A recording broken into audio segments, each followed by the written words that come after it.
Professor Schabas, thank you for accepting our interview.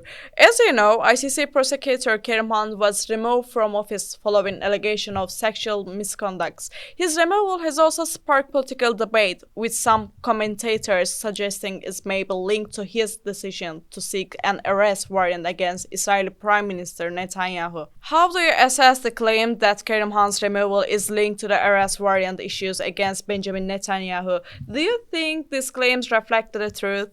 There's no way of proving a connection, but there is a strong suspicion that it was a factor in his removal. More than 80 countries, members of the court, voted to remove him. We don't know the motivations of every individual state and how they voted. I think some of them voted in good faith that they were they found unacceptable his behavior with an employee. But I think that some states voted to remove him because they were angry with him for issuing the arrest or for requesting and obtaining the arrest warrants. I think there's a connection, but this is something that obviously we can't prove because it's sort of buried in the fog of diplomacy. And diplomats are notorious liars anyway.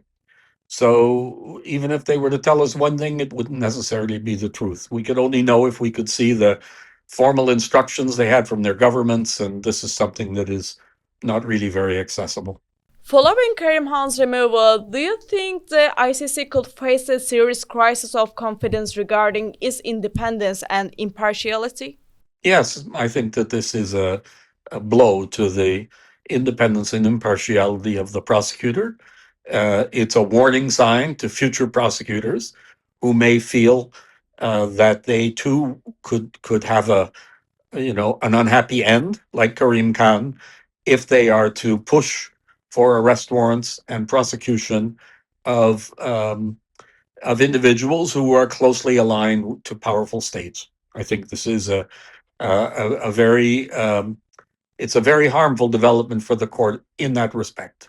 How might Karim Khan's removal affect the ICC's investigation into Palestine? Could the process slow down or change direction? Yes, it could, because the prosecutor is really the central personality in the International Criminal Court.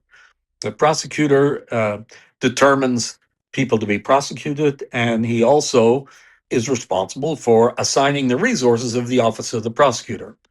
So the new prosecutor could decide to devote very few resources, or none at all, to the prosecution of Prime Minister Netanyahu. In that sense, it could affect it. At the same time, we could have a prosecutor who is more enthusiastic about prosecuting.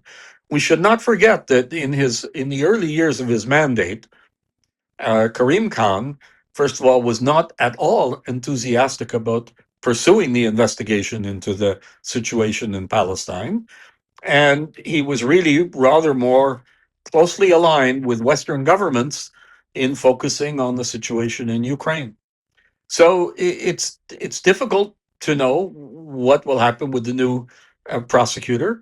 And when the prosecutors are being considered for office to date, when prosecutors have been considered as candidates, they're not asked questions. They're not questioned about their political outlook. They're treated in a way that is indifferent to their political perspective, on the assumption, which cannot be true, that the prosecutor is in some way neutral and apolitical. In your opinion, what course should the ICC take regarding the Palestine case from this point forward? Is it possible for the court to preserve its independence despite international pressure? Sure, of course it can. It will depend on the determination and the courage of the next prosecutor and of the judges. They are under great pressure because it was, in the early years of the court, it was easy for them to go after countries in Africa where there were obscure conflicts, obviously important to the victims of those conflicts, but not of any global significance. And now, in recent years, the court has moved into what I think it was designed to deal with, which are the most serious crises on the planet. And Gaza is one of them. Ukraine is another one. So, the court, the danger for the court is that it becomes a mediocre institution. It can do that, and it's challenged right now, and it will depend mainly on the prosecutor. I think the judges will behave properly if they're fed the right material by the prosecutor.